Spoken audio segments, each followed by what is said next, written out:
compañeras, compañeros, a esta nueva emisión de Alternativas. Ahora con un giro muy interesante porque tenemos acá a nuestro amigo Héctor Díaz, un destacado promotor cultural mexicano y compañero de Latinidades, con quien vamos a conversar sobre la industria del entretenimiento en América Latina. Pero lo vamos a hacer desde una perspectiva muy peculiar porque Héctor, su familia ha estado muy vinculada al mundo del arte en México y vamos a matizar algunos elementos y algunas reflexiones sobre la situación cultural del continente con muchas anécdotas. Muchas gracias, Héctor, por aceptar el desafío.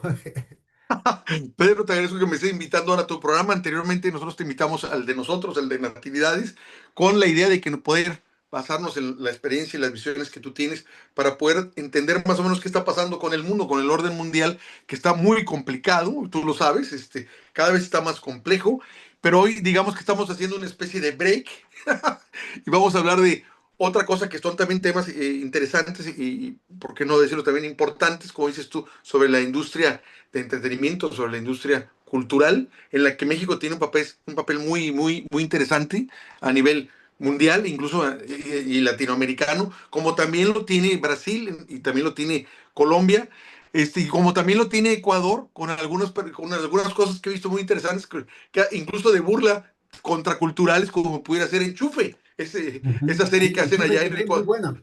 muy Sí. buena, que a ver, me hace muy divertida, sobre todo las que sacaron en su momento sobre el Chavo del Ocho, que ahorita está de moda por la serie que se está sacando en Netflix, y que ellos sacaban unas cosas que eran así como disparatadas, pero que estaban geniales las de este grupo de Enchufe. Entonces, no sé, por favor, dinos tú, danos el contexto de Bueno, como que... yo creo que vale la pena, sobre todo, sabes, por nuestra audiencia más joven. Tenemos ahí un grupo de compañeros que nos siguen, compañeras que nos siguen siendo bastante jóvenes. Y yo creo que sí va a ser noticia para ellas y para ellos el ubicar el que hubo una temporada de oro, estoy hablando de décadas, en las que la producción cultural mexicana y sobre todo en la industria del entretenimiento, y hablemos con propiedad de eso, es decir, aparte de la cuestión cultural propiamente dicho, está en el marco de lo que fue la Revolución Mexicana, ¿no es cierto?, que prácticamente definió ¿cómo te digo?, una ola de movilización social en América Latina, concreciones como las de la Constitución de 1917 de Aguascalientes, inspiró a muchas constituciones en todo el continente, el espectro de los derechos políticos y civiles que estaban presentes en las luchas liberales rápidamente adquirió una tonalidad de lo social y corrigió además, ¿no? En la tradición, inclusive en la tradición liberal, aquello que era asumido como un atavismo, por ejemplo, el tema de la propiedad comunal de la tierra, ¿no es cierto? Y la reforma agraria, ya se convirtieron en elementos fundamentales del espectro, tanto de los intelectuales como de la academia, como de la literatura, ¿no es cierto? Y lo que es más interesante, que es justamente lo que nos va a convocar esta tarde, esta noche, es el tema del cine, ¿no? En el cine mexicano tuvo una presencia tan importante en todo el continente, tal vez compitiendo con el argentino, y luego el tema de las telenovelas, luego la cuestión de la música comercial. Entonces yo quisiera un poco conversar sobre estos temas en los que vos además tienes experiencias personales, ahijado de Ignacio López Tarso, por ejemplo, y la participación en algunos temas que yo creo que vale la pena irlo contando. Pero vamos poquito a poco, vamos poquito a poco. Es decir, a ver, empecemos por el tema del cine mexicano, que creo que es importantísimo. ¿Por qué no nos cuentas cuáles son los temas más importantes del cine mexicano, los principales actores y cómo entiendes vos que se fue proyectando sobre el conjunto de América Latina, diferenciando un mercado frente a lo que era el poder apabullante de Hollywood, ¿no? Y bueno, me estás agarrando como si fuera yo un experto en esto y la verdad no me manejo así. No, no, de ninguna Digo, manera. obviamente he leído algo, tuve oportunidad de convivir con algunas figuras importantes vamos, recientes, que recientemente no están y que se les llamó vamos, que estuvieron en el siglo de oro. Pero bueno, todos sabemos de figuras que dio México desde, bueno, como desde Gabriel Figueroa, el Indio Fernández, María Félix, Dolores del Río, Ignacio López Tarso, Claudio Brook. Se me van ahorita algunos otros, de momento, pero digamos, en esa época había actores muy, muy fuertes, muy consolidados, y hubo una industria que obviamente se generó aquí en México, pero que se llegó a ver prácticamente pues en toda Latinoamérica, por decirlo Y así. algunos de ellos inclusive participaron en Hollywood, ¿no? Dolores del Río, Sí. Lina Hernández estuvieron en Hollywood. Y se me van ahorita, digo, ahorita me voy a empezar a acordar de nombres Bueno, ahí porque los hablamos de otros, toda la otra camada. Acá, tal vez acá mucho más populares fueron, no sé, pues, por el tema de la música, ¿no? Jorge Negrete, Pedro Fernández, Pedro Pedro Infante, Pedro Infante, Infante. perdón. Luego los Fernández, María Félix, ¿no? Bueno, María Félix realmente no, sí grabó un disco, pero creo que no fue muy exitoso porque no cantaba. Pero bueno, hay No, a lo anécdotas que me muy, refiero es las películas de estas, las películas que tenían más un contenido musical, eran las que más difusión tenían acá en América Latina. Entonces, en actrices tal vez más conocidas eran María Félix, la recientemente fallecida Silvia Pinal, tal vez más jóvenes, ¿no? Que la promoción a la que tú hacías referencia como pionera. bueno, yo tuve oportunidad de contratar, por ejemplo, en su momento a Silvia Pinal por Ignacio López Tarso, que era amigo de mi familia. Y fue una amistad muy larga, de muchos años. Primero fallecieron, por desgracia, mis padres. Nacho falleció apenas, digamos, más recientemente. Pero precisamente esa amistad que hubo con él nos permitió conocer a muchos actores. Cuando íbamos a visitarlo a él a México o íbamos de vacaciones, pues sí, para él era natural que hubiera gente, artistas, escritores, directores ahí en su casa, como fue él. De hecho, la última vez que estuve yo, hace varios años antes de que él muriera, más que serán 3 4 años, estuve en su casa, porque cumplía años él en enero, y entonces ahí pues me tocó ver muchas actrices de Televisa, algunas vigentes, algunas ya retiradas. Me tocó ver directores de teatro que obviamente lo iban a saludar y iban a homenajearlo, ¿no? A él le tocó lo más duro, que fue lo del COVID, pues, porque le hubiera gustado terminar su carrera pues todavía actuando, y precisamente eso, lo último, pues ya no podía hacerlo porque había problemas con los teatros, de que las restricciones propias de esa epidemia, ¿no? Y bueno, cuando se empezaron a liberar, empezó a recibir todavía más homenajes, empezó a actuar y se cortó, y ahí fue donde por desgracia él falleció. Pero me refiero, era común que estando con él tuviera uno acceso a muchas personalidades ahí. Carlos Ancira, Narciso Busquets, o sea, son gente que ya falleció desde hace mucho tiempo, pero que formaron, que eran José Galvez. Ay, pues, estoy hablando de nombres que se van a acordar, los que son muy grandes de ellos, yo los veía de chicos. Por eso yo quería un poco ubicarnos, que nos hagas un poquito la secuencia, sobre todo para los más jóvenes, ¿no? Cuando mencionas a José Galvez, estamos hablando de una generación de artistas más bien españoles, exiliados, que tienen una influencia, son en su gran mayoría republicanos y que tienen una influencia cultural muy significativa en el mundo artístico mexicano, ¿no? Como Ofelia Guilmain, que, digo, que también Ofelia tuvo el Guilmain, gusto que de. creo que era pareja de José Galvez, ¿no? Y digo, ella, pues la personalidad de ella era impresionante, te digo, una voz fuerte, muy amable, siempre pues, riéndose, buenísima para lo que le llaman esgrima verbal. Las reuniones que había, siempre había algún comentario, y cuando ella respondía era apabullante y te morías de risa. Además, la memoria que tenía la señora. Ella pues fue mamá de Juan Ferrara, un actor que todavía es muy grande, pero todavía está ahí.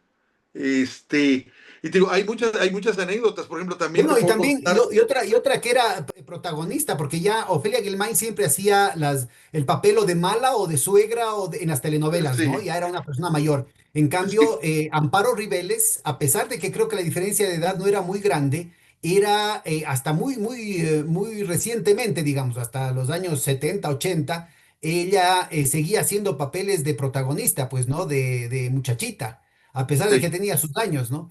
Y la gran sí, sorpresa es que ella regresa apenas se descongela el clima cultural en España, ella regresa ya con el acento español, ¿no? Entonces fue la gran sorpresa de verle actuar de pronto ya de muy mayor y transformada en española, ¿no? Y bueno, Sí, la otra, todavía para los más jóvenes que deben conocerles, Angelines Fernández, la bruja del 71, ¿no? Ella fue, también. inclusive fue de la guerrilla anarquista en la Guerra Civil Española, ¿no? Mira, bueno, yo de esa camada, bueno, no me tocó ver necesariamente actores, sino tuve oportunidad de conocer a gente intelectual que llegó, que se instaló primero en Tampico, donde hicieron el Instituto Cervantes, que fue un parteaguas en la historia de Tamaulipas, y yo Para pudiera nuestra decir que audiencia, en México, Tamaulipas es Tampico un puerto, es es un un puerto puerto en el Golfo de México hacia el norte, o sea, es el puerto hacia más el cercano norte. a Monterrey, que es la ciudad de operación de Héctor, ¿no? Sí, o sea, de cuenta, aquí me quedarán 5 o 6 horas de manejo, por decirlo así, yendo hacia Tampico, pero digamos que es el puerto en el que se recibieron la mayoría de los que vienen inmigrantes huyendo de la represión franquista. Y ahí llegaron y fundaron, digo, el Instituto Cervantes, mi papá estudió ahí, con todos españoles de primer nivel. Luego, y llegaron y había una doctora muy conocida también, que no era actriz, que era la doctora Ridaura, que había estado ella detenida en Francia con el esposo allá y que pudo huir, y que digamos se quedaron ahí. Y con otro que se llamaba ahorita un español muy conocido que sí se vino a Monterrey y muy reconocido, ahorita me voy a acordar el nombre de él, porque hicieron la famosa librería Cosmos, que primero la hicieron en Tampico, Tamaulipas, y luego la manejaron aquí en Monterrey, que fue impresionante porque Monterrey era muy árido en ese entonces en cuestiones culturales, era más bien una Vale. ciudad obrera o industrial, para acabar pronto. Industrial, claro. Entonces, Industrial y ganadera, ¿no? sí, pero eso era menos porque realmente todo estaba era muy agreste, y no como en Tamaulipas, que digamos había hay más vegetación para que se pueda mantener el ganado. Pero digo, pasó ese fenómeno. Cuando mi papá se vino a estudiar acá, se encontró incluso a Luis Cernuda, que es de los grandes poetas de emigrantes de España para acá. Para Y nuestra audiencia, el que hace posible toda esta inyección de cultura, de vientos frescos desde Europa, es Lázaro Cárdenas, ¿no? Es muy exacto, porque importante abre la ubicar puerta. porque a pesar de que todas las supuestas democracias occidentales se rasgaban las vestiduras, algo muy parecido a la hipocresía con la que actúan respecto al genocidio de los sionistas en contra de Palestina, ¿no es cierto? En el caso de la Guerra Civil Española, habían pronunciamientos tremendamente mojigatos de parte de las principales potencias occidentales, pero en realidad nadie movía un dedo por ayudar a la República y ni siquiera por ayudar a los exiliados de la República. En términos de ayuda efectiva, los verdaderos países que apoyaron a la República y apoyaron y trataron de rescatar a la persecución feroz del franquismo a los exiliados españoles fue Lázaro Cárdenas en México y Stalin en la Unión Soviética. No hay cómo escabullirse del tema, ¿no? Como lo estás mencionando, así fue. México tuvo la enorme apertura ante ese éxodo español y se benefició enormemente porque podemos decir que nos trajimos lo mejor. Lo peor se quedó allá con Franco, pero nos trajimos lo mejor para acá. Ya estamos hablando de Eso, filósofos, de economistas, sociólogos, gente de primer nivel, de y primer nivel. obviamente en el tema del teatro fue una Y que, cuestión y, enorme, que, ¿no? y que han hecho instituciones muy fuertes como el Colegio de México y demás, o sea, aquí que siguen vigentes todavía Oye, aquí. cuéntanos un chisme. A ver, no sé si vos sabes de esta. A ver, qué tan bueno eres para los chismes, porque Digo, entre los poetas que se exiliaron estuvo Gerardo Diego y León Felipe, sí, ¿no? Estuvieron allí en México. Y a la distancia, Sarita Montiel, que estaba no solamente jovencísima, sino que era la estrella del mundo franquista, tenía un tórrido romance con León Felipe que le duplicaba en edad, por lo menos, ¿no? ¿Qué sabes vos de eso? A ver, fíjate, cuéntanos. de eso no me sé, de ese no he Ah, ya escuchado, ves, no he yo me sé escuchado. más chismes Mira, que sabes tú vos. más que yo. Yo lo que sí sé es que Luis Cernuda él llegaba a un bar que estaba en el centro en ese entonces de Monterrey y decía a mi papá que todos lo respetaban y no se metían con él, precisamente por quién era, lo reconocían. Y yo decía, ¿qué fue a ser un poeta de ese nivel aquí en Monterrey? Se hubiera quedado en México, se hubiera quedado en otra parte, pero ahí estaba. Y dice que ahí hacía poemas, ella hablaba y todos, nadie se metía, todos estaban yo creo que expectantes con él, y que luego salía y abrazaba a un árbol y lloraba y le hablaba al árbol. Pero nadie decía nada, o sea, nadie decía, este señor está loco, no, nadie se metía con él porque había un respeto de gente que incluso no sabía de poesía, no, a lo mejor no entendía esa poesía, pero sabían quién era y lo respetaba. Me dice, y nadie se burlaba de él, me dice, no, nadie se metía con él. Nadie, absolutamente. Eso no estaba contemplado, ¿no? A lo mejor de Oye, otro te y allá, burlabas. allá en México en general, no solamente en Monterrey, pero habían los dos bandos, porque por ejemplo en el caso de Argentina, en el caso de Buenos Aires, sí hay anécdotas, ¿no? De que habían exiliados, o sea, habían migrantes, pongámoslo así, españoles de ambos bandos, y que Bueno, inclusive en Corrientes habían dos bares que estaban, el un lado especializado en los republicanos y el otro en el bando franquista y que de vez en cuando se daban de trompones y se lanzaban hasta las mesas de los bares. No, no mira, conoces eso así en el no caso de sé, México. concretamente no sé si pasó eso en Monterrey, pero sí sé, mi familia es de Tamaulipas, de Tampico, y queda relativamente muy cerca Tuxpan. Entonces, cuando se llenaba la Semana Santa, imposible entrar a la playa, o la de Tuxpan, los amigos de Tuxpan nos visitaban en Tampico y viceversa. Vamos a una playa que esté menos congestionada, porque hacer 2 horas para entrar y luego 4 horas para salir era una locura. Y entonces ahí yo conocí gente que era descendiente que el papá era español que había venido y que ellos eran mexicanos ya nacidos aquí, pero que el papá, de alguno de ellos me enteré, que había sido guardaespaldas de Franco Ah, mira, mira. y que Pero ustedes había tienen, inmigrado. además ustedes tienen una cuestión mucho más orgánica, digamos, porque inmediatamente después del triunfo de la Revolución Mexicana, digamos, del lado de las reformas, aunque sea parciales del Estado democrático burgués, pongámoslo así en esa caracterización. En México, inmediatamente hubo la insurrección de los cristeros, ¿no? En la que estuvo metido la sinarquía internacional y la extrema derecha internacional actuaba a través de varios agentes en México y desde México, ya una vez derrotada la insurrección campesina de los cristeros, un montón de intelectuales en varias ramas, por ejemplo, en el caso de la economía, Gómez Morín, ¿no? Se proyectaron al resto de América Latina y fueron articulando una extrema derecha en toda América Latina en los años 30 y 40, ¿no? Y, por ejemplo, lo que ningún panista aclara, y todos se quedan callados, me gustaría saber quién dice es que se les ha demostrado una y otra y otra y otra vez que los orígenes del PAN eran filonazis. Claro. Totalmente, me explico. Gómez Morín admiraba a Hitler. No tiene que extrañarnos mucho eso ni sorprendernos, porque finalmente Churchill admiraba ¿a quién?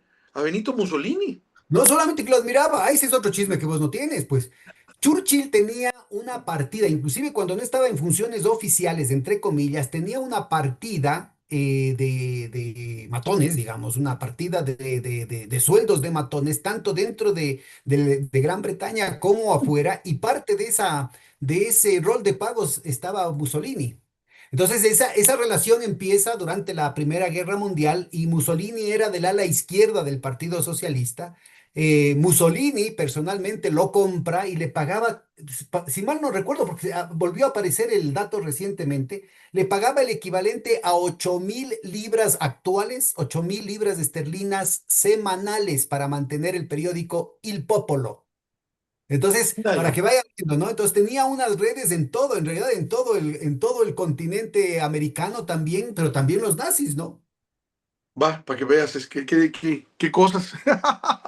este, y bueno, él los miraba, y bueno, y acá lo que sabemos es que los panistas, pues, su modelo era Hitler, para acabar pronto. Se les ha demostrado en libros y nunca responden. Oye, Porque y los panistas tuvieron particular presencia en Monterrey, ¿no? sí, porque aquí estaba en ese entonces la iniciativa privada muy, muy fuerte, y les interesaba consolidar los grupos políticos que los pudieran, no solo a través del poder, proteger los intereses económicos y que los representara, para acabar pronto, ¿no? Sobre todo y específicamente que eso fue lo que causó también una especie de cisma muy interesante, a raíz precisamente de Lázaro Cárdenas, cuando empezó con la privatización, perdón, la nacionalización de Pemex. Eso aquí en Nuevo León causó un susto enorme entre la familia que controlaba los grupos empresariales de aquí, que eran los Sada, Eugenio Garza, me refiero, gente de Eugenio Garza Sada, digamos, sus ancestros, digamos, el papá, digo, el abuelo, y El luego abuelo. ellos también, sí, y por eso crearon incluso el Instituto Tecnológico de Monterrey, como respuesta a lo que sentían que el comunismo Que, estaba ahí que- en que su fue además arriba. un referente para toda América Latina, ¿no? Muy, muy precoz de esta universidad de tipo empresarial, de tipo totalmente anticomunista desde muy temprano, ¿no?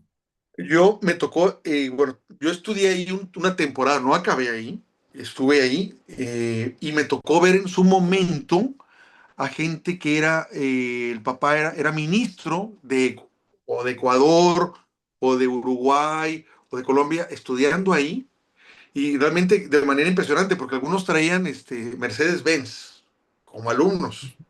Yo decía, ¿qué onda con este? Y podía pasarlo precisamente porque siendo extranjero, México te permitía que tú pasaras el carro que quisieras, pero cada 6 meses tenías que ir, y lo tienes que hacer así, si eres extranjero, cada 6 meses tienes que ir a sacar un permiso y tú puedes traer el carro, ¿me explico? Entonces ellos traían chavos que tenían 17, 18 años, traían sus Mercedes-Benz, ¿y quién es tu papá? No, mi papá es mi ministro de Defensa. Llegó un punto en la que el tecnológico en su momento tenía a los hijos de las élites, para acabar pronto. De América Latina, para que te puedas dar una idea. Y te digo, esto el tecnológico lo hizo y como respuesta precisamente a las políticas de Lázaro Cárdenas, y yo creo que viendo también lo que pasó con los españoles y todo eso, vamos, que para ellos en sus términos de espantados, como así es la derecha, lo único que le mueve es el miedo, y lo que busca es siempre que haya miedo, ¿no? Pues era proteger sus intereses a lo que ellos llamaban socialistas y comunistas, ¿no? Este, pero te digo, hay cosas muy interesantes ahí, o aquí en Monterrey, como te digo, el apoyo a los grupos de derecha. Aquí mismo, si está claro, aquí hay una librería nazi actualmente, manejada por Ah, españoles. todavía. Sí, todavía esa librería existe y se llama Brando. Lo pueden checar por .com, pero está aquí en Monterrey y te surten libros nazis, para que pronto, o No, y hay que pro-nazis. acordarse de que una figura muy controversial, pero que tiene orígenes en el nacionalismo y en la Revolución Mexicana, como fue Vasconcelos, él terminó financiado por los nazis para crear una prensa anti-norteamericana, ¿no? Vasconcelos, ¿te das cuenta? La gente aquí en Nuevo León no lo estima mucho porque como aquí se acostumbra mucho a la carne asada, él dice Ah, que donde empieza la carne asada empieza la barbarie. Es una frase histórica, ¿no? Que nos han siempre referido a la bueno, zona hay del... que acordarse que Hitler era vegano, ¿ah? Por si acaso, y ecologista. También nos faltó Rita Macedo, me está diciendo el productor, Ah, Rita Macedo que también, estuvo claro. casado, que estuvo casada ella con Carlos Fuentes y que tuvo una actriz muy popular en los años 60 que era Julisa, que de seguro la tuvieron que haber visto allá en Claro, América del y Sur, Julisa era hija de Rita Macedo. de Rita Ah, mira, Macedo. ya ves, no me sé Este, los chismes completos. y también viene siendo Y tiene una hija, pariente, ¿no? Julisa tiene una hija que también es cantante, ¿no? Porque sí, Julisa era una chica alta, alta, pelirroja. sí, digo, es hija, y aparte tiene un hermano que fue un productor muy impresionante, bueno, con mucho poder en Televisa, que luego ahorita está medio sesgado por ciertos abusos que tuvo con una cantante también. Y tú, con Carlos Fuentes, Cecilia también fue otra de las que estuvo ahí, cuando estuvo casado Carlos Fuentes con Rita Macedo, que tío Carlos Fuentes también es todo un personaje, pues no solo por el nivel intelectual, sino las obras que hizo y los guiones también, y la relación con el cine también que tuvo. Igual que García Márquez, Igual que mucho García antes de Márquez. escribir el famoso libro de Cien años de soledad, se mantenía haciendo guiones de cine que hay muchas películas mexicanas que Y dice, justo uno protagonizado por Ignacio López Tarso, ¿no? Que es formidable. ahí yo me enteraba de muchas cosas así, o anécdotas muy, muy, muy, muy especiales. Pero ahorita te digo, estoy checando el dato que sí nos mandó. Y Julisa, bueno, pues la conocieron mucho porque siempre estuvo en los años, entre los años 60 y 70 en una ola de que se manejó el cine juvenil, por decirlo así, y que se cantaba y todo. Me está mandando un dato. Y me dice el productor, el libro se llama Mujer en Papel, puede decir, no se lo quieras poner ahí, Penagos, y dice, recomienda sobre Rita, y sí, ahí sí que hay chismes, dice, pues Ah, sí, no ya, lo pues. dudo, no lo dudo, del libro. Y te digo, y Julissa también tuvo una vida interesante porque fue una actriz muy conocida y muy, muy importante, y ella a su vez a otro hijo cantante que se llama Benny Ibarra, que estuvo en Timbiriche, que es otro de los grupos que fueron icónicos de los años, que serán, podríamos decir, que 80, 80, no, 80, y 90, sí, que 90. todavía están cantando, ¿no? Que todavía se reúnen, te digo, porque mi mujer va cada vez que vienen. Y Julissa aún vive. Cada vez que viene a Timbiriche, mi mujer va a cantar. Van todas las gentes a cantar las canciones en vivo, en perjuicio de los que no se las saben. Dice, oye, espérame, si cuando menos cantaran bien. Pero digo, bueno, eso es aparte. Pero te digo, hay toda una vinculación ahí. Y hablando de la industria, por ejemplo, de música ranchera, en el caso de Vicente Fernández, A ver, este, me tocó una anécdota que estando en Colombia, en Bogotá, preguntaba, había estado recientemente YouTube, el grupo irlandés, y les sí. dije, ¿cómo estuvo? Y dice, no, la gente hizo colas varios días afuera para poder comprarse los boletos. Le dije, oye, pues bueno, pues en Monterrey es igual. Me dicen, pero cuando viene Vicente Fernández es igual o más. Yo les dije, ¿cómo? Claro. Sí, la gente puede estar hasta una semana ahí acampando hasta que abren Bueno, yo tengo que decirte, mira, que más allá del tema comercial, acá en el Ecuador había una presencia a nivel popular, pero muy, muy popular, de la música mexicana y te digo, no necesariamente con una directa congruencia política, digamos, pero en los sectores populares era muy, había una imagen, había toda una mitología en torno al tema de la Revolución Mexicana, proyectada en gran parte por el tema del cine, sin duda. Pero, por ejemplo, canciones como Si Adelita se fuera con otro, ¿sí? O sea, son de la época bien revolucionaria. Estamos hablando ¿cómo decían ustedes?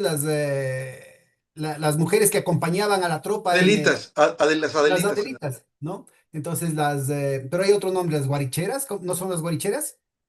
Bueno, No, creo que era más bien bueno, pero Adelitas. pero imagínate, estaba presente ese en el contexto popular, ¿no? Y claro, la imagen de Pancho Villa, de Emiliano Zapata, estaba muy, muy presente en el imaginario popular, digamos, de gente que probablemente tenía muy poco nivel de instrucción. Te estoy hablando de hace 60, 50 años, ¿no? Cuando yo era muchacho, en los barrios populares se oía eso. Pues mira,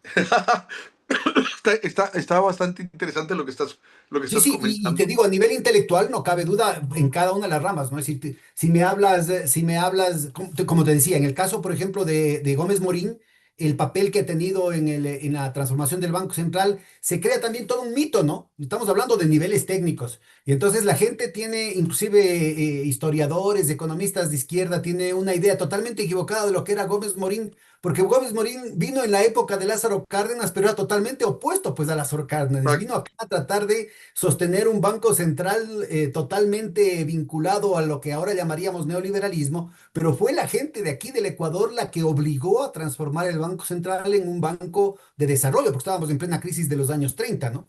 Claro. Yo creo que es importante, por ejemplo, en el campo filosófico, la presencia de editoriales como el Fondo de Cultura Económica, ¿no? Es decir, las traducciones de Wenceslao Roses, por ejemplo Claro. o la cuestión de la producción intelectual de gente como Adolfo Sánchez Vázquez, ¿no? Entonces, son elementos que vinieron desde España a México y desde México se propagaron en términos de toda una presencia intelectual en todas las ramas de la cultura, ¿no? Y no solamente en el campo artístico. Entonces, cuando hablamos, por ejemplo, de la cuestión de Fuentes, ¿no? Carlos Fuentes era un literato y sin embargo su presencia está en la cuestión del cine. Igual García Márquez es un novelista colombiano, premio Nobel, pero poca gente reconoce las películas que fueron guionadas por él, Sí, inclusive en su época más anónima, ¿no? sí, digo, no a mí me ha sorprendido muchas veces estar viendo la televisión y que pasa en una de las películas viejas y dices, a ver qué película es, y cuando estás viendo los créditos dice Gabriel García Márquez, y el Ah. guionista, ¿no? Era un nivel enorme. Este, Y bueno, y también la Silvia Pinal fue una de las artistas preferidas de Buñuel, ¿no? sí, y ella siempre lamentó que cuando hizo su biografía, El último suspiro, creo que se llama el libro de él, dice que no la menciona, casi no la menciona. No la, no Así. la, no la, ella siempre incluso cuando iba a hacer una de las últimas películas, Buñuel, ella se va a España, porque se hizo varias aquí con él, y con Nacho también, con Claudio Brook, hicieron varias películas con Buñuel, y ahorita te cuento varias anécdotas que me contó Nacho sobre Buñuel. Este, ella se fue a España sin cobrar ni nada, porque quería actuar con él, y él le dio el papel a Jean Moreau, a la francesa, no se la dio a Silvia, pero Silvia se actuó bien con él. Algo pasó ahí, como para que yo siento que a lo mejor no la valoró tanto porque realmente te dice, las mejores películas que hizo Silvia fue en ese entonces. Después Claro. ya fue cuando estaba con Buñuel, después ya hizo otra cosa, otro tipo de cine. Viridiana, pues ahí no creo que haya alcanzado ese nivel de Viridiana porque además era el tema del gran reto intelectual que también permeó una parte de la intelectualidad mexicana, ¿no? Claro. Nacho me contaba de que Gabriel Figueroa pesaba tanto que cuando él entraba en una película, los inversionistas entraban, precisamente porque era una garantía. Dice, y muchas veces las tomas que tú ves en las películas, incluso las de Buñuel, las tomas las decidía Gabriel, no Buñuel. O sea, Buñuel decía, se toma aquí, pero Gabriel decía, no, acá, y era la toma de El él. productor. Digo, porque él, pues el que filmaba, el de la fotografía famosa, la Figueroa famosa que se reconoció luego en Estados Unidos, y que es, digamos, el abuelo de todos los grandes que han ganado los Oscars de fotografía en México. Gabriel Figueroa en ese sentido. Entonces él decidía dónde se ponía la cámara, le decía Nacho, él lo hacía, y no era de Buñuel. Buñuel podía decir una cosa, pero el que decidía dónde era Gabriel Figueroa. Y dice que un día le habla y Gabriel Figueroa a Nacho, porque ellos hicieron muy buena amistad. Le digo, vente para acá, dice, para presentarte a Luis Buñuel y te pueda tomar en cuenta y presentar una película. Entonces, Nacho quería actuar, obviamente con él y con Gabriel, y se fue, y llegó ya anoche, y en la cena lo trató y todo, pero ahí me dice, oye, pues yo como que no le caí bien, como que muy huraño él. Y le dice, no importa, le dijo Gabriel, tú vas a quedar. Entonces, al otro día se volvieron a ver, dice que no había mucha relación, pero que presumió él, eh, Buñuel, que él hacía muy buenos martinis. Y Nacho le dijo, no los puedes, no creo que te salgan mejor que yo. Ya. Y le hizo, y sí resultó que Nacho le ganó.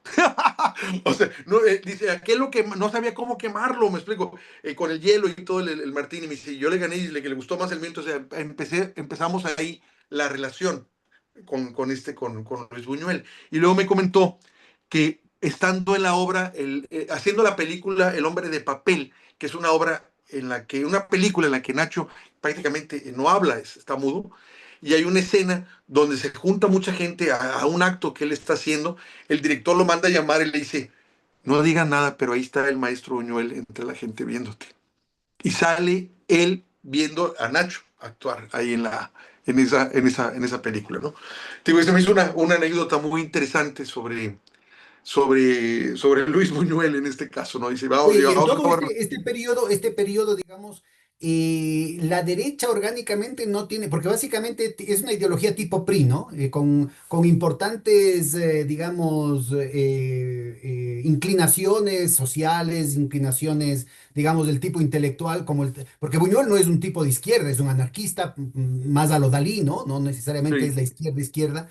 Y un poco en el mundo del cine mexicano hay esta cuestión que sería la ideología tipo PRI y un poco hacia la izquierda, que incluso contamina, entre comillas, a gente como el propio Cantinflas, del cual vamos a hablar después de un ratito cuando hablemos de Chespirito, que yo quiero ponerte ahí a conversar de un paralelo entre Cantinflas y Chespirito. Pero antes de eso yo quisiera que me cuentes, a ver, ¿hubo alguna influencia de la derecha, de la derecha orgánica, tipo PAN, en el cine mexicano, en la industria cultural mexicana? Sí, claro, te digo, todas las películas, o sea, hay muchas películas en las que las malas mujeres, las que son deshonestas, o engañan al marido y todas terminan muy mal, y están las niñas buenas vamos, están modeladas en base a la derecha, y ves tú hasta los personajes. La buena generalmente es una güera, ya empezaban a blanquearse, o si no podía ser blanca, la ropa era blanca, no era negro, por decirlo así.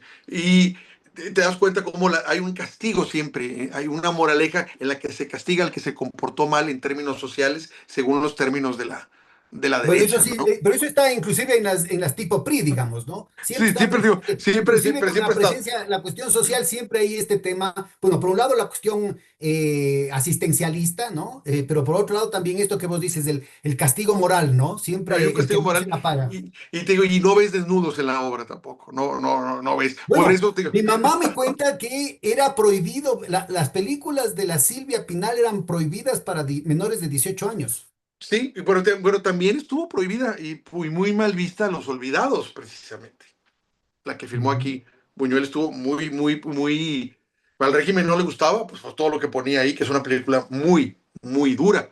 Y en el caso de Buñuel, con las películas que hizo, Silvia en varias partes sale desnuda, o sea, cuando menos muestra los senos, o hace, o se me va el nombre de aquella película en la que hace aquí en México, en la que hace La Última Cena, pero con una burla surrealista totalmente, ¿no?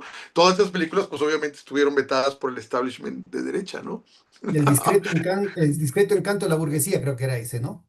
Pero No me fue acuerdo filmada en ahorita el México. Esa nombre. fue filmada en España, creo, o en Francia ¿cómo es? Con el que hizo de Don Quijote, ay, ya se me fue el nombre. Espérate, ya sé de quién hablas tú, pero es que hizo El discreto encanto de la burguesía, creo que es la película donde él cambia a una actriz, le renuncia y mete a otra, ¿no? Hay una Ah, película que es el mismo personaje y mete una actriz y luego se aparece otra, porque al final de cuentas creo que la primera le renuncia, no estoy bueno, de ¿y acuerdo. quiénes son cuál es el círculo más cercano a Buñuel en el mundo de la farándula mexicana? ¿O quiénes son sus herederos, digamos? ¿Quiénes continúan un poco esa... Yo siento que hubo mucho heredero ahora, por ejemplo, con Iñárritu, cuando me hizo la película esta, que Amores Perros, que es una especie también para mí, que tiene grandes ecos de Los Olvidados, en las que a mí en lo personal no me gustó mucho el esquema de que para hablar, que hacer cine que sea valioso, que pueda considerar artístico, tengo que tratar con miserias humanas, ¿me explico? Y luego decir que todos son así. Pues no, solo es un grupo, no puedes generalizarlo, ¿no? Pero hubo una corriente que a veces pareciera que fuera así el arte, que mientras más eh, eh, obsceno pudiera ser o más dramático sea en cuanto a pasiones y sentimientos humanos, en la miseria humana así exhibida, entonces ya eso es arte. Y yo no creo necesariamente que eso sea así, pero muchos como que solo tomaban en cuenta durante un tiempo ese tipo de películas, ¿no? Incluso hay un director, el productor no me va a acordar el nombre y es muy famoso, ha hecho buenas películas, hizo El Infierno, con, se ha aventado varias así, pero la última la sacó por Netflix, que según él estaba haciendo una crítica a López Obrador y creo que le fue muy mal, pero él decía que esa película era nuestra realidad y que eso éramos nosotros. Yo creo que por eso nadie la peló, porque nadie se sintió identificado con lo que él estaba manejando. Ahorita me dijo Luis Estrada, ya sabía que me lo iba a mandar el productor. Esa película, la última que sacó, que se puede ver en Netflix o mal ver en Netflix, él siempre manejó que así éramos nosotros. Y yo la vi la película y dije, oye, pues serás tú. Yo no me veo ahí, ni a mis amigos, ni nada. Me digo, tú te verás así. Evidente. Y esa misma realidad, tan negra como él la pinta, está en todas partes, para acabar pronto, no nomás en mi país. Yo nomás Oye, veo. ¿y cuál fue, y del otro lado, cuál fue la influencia, por ejemplo, de un Anthony Quinn, ¿no? Que se reclamaba también mexicano y que él era emparentado con Cecil B. DeMille, ¿no? Con el Sí, mundo porque estuvo casada académico. estaba casado con la hija. Fíjate que yo varias veces hablé con Nacho de él, porque a mí me gustaba mucho cómo actuaba él. Es que era muy especial él como actor y fue un buen escultor y también un buen pintor ya a nivel privado. Su obra todavía se exhibe ahí. En Instagram lo pueden ver y está muy interesante lo que él hace. Nunca, no tuvieron mucha relación. Sí, llegaron a tratar, pero no fueron necesariamente amigos. A mí me hubiera gustado conocerlo. Te digo, porque él hacía de mexicano, pero desde Hollywood, ¿no? Si no, Sí, no por, tuvo una presencia muy fuerte dentro del mundo de la cultura mexicana, propiamente dicho.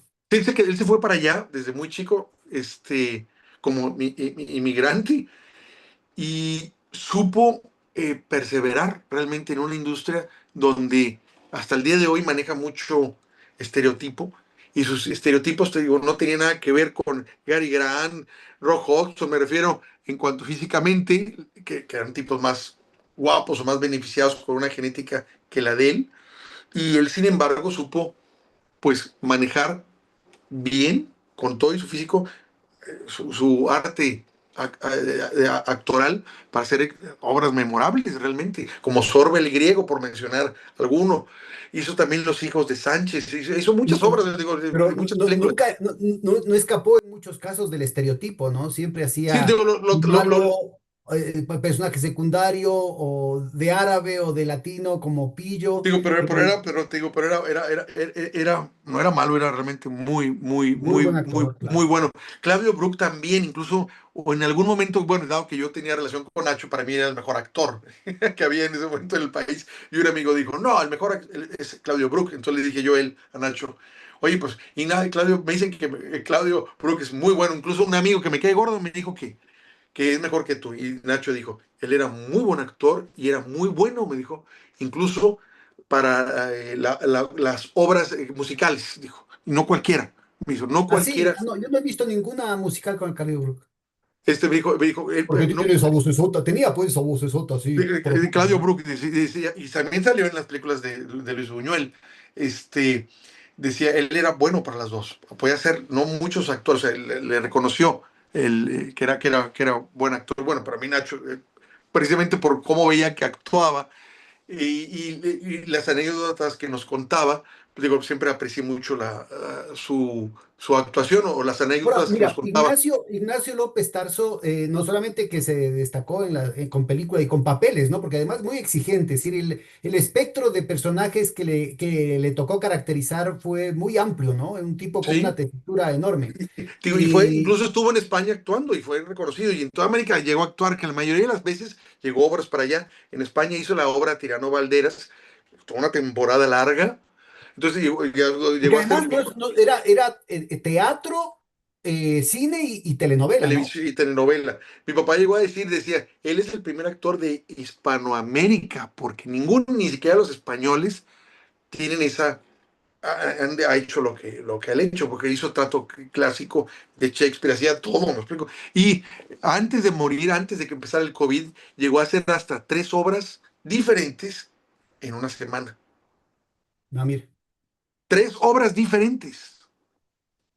O sea, la obra era diferente y las presentaba en una semana y en la otra Y semana. también, también el gusto por el oficio, ¿no? Es decir, no No, solamente son él se quería capacidades, morir sino... así y no, Sí, ya no sí. alcanzó. Pero te digo, hacía 3 horas yo le decía a Nacho, ¿cómo es que te aprendes? ¿Cómo no se te olvida? Y dice, bueno, y no se le Oye, olvidaba. Ignacio López Tarso es digamos, de esta línea de actores que podrá ser tipo PRI, pero siempre de la izquierda, ¿no? De la izquierda del PRI. Bueno, déjate claro, él sí era priista, que eso nunca quise hacer yo una charla de las que hacemos nosotros, porque tenía miedo que me lo atacaran, ¿sí?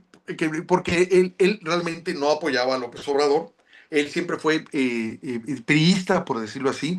Él fue director de la ANDA, que es la Asociación Nacional de Actores, y luego fue fundador de la ANDI, y cuando estaba en la ANDA, el PRI lo fue a buscar y le dijo que tenía que ser diputado, que así era, que ya le tocaba el que tenía el cargo, y por ser él tenía que ser diputado. Y él no quería y lo aceptó. Y luego siempre hacía críticas muy importantes sobre lo que vio ahí platicando conmigo. Me decía, todo el mundo decía, y todo el mundo se va a lo que el Ejecutivo, y entonces lo que tienen que apretar es en el Congreso la vigilancia de los dineros, porque él llegó a saber cómo estaban las cosas ahí, ¿no? Pero mucha gente que lo criticó, que me decía, es que él fue diputado perista, le digo, pero no fue un periodo, él no le interesó repetir, yo me quedo.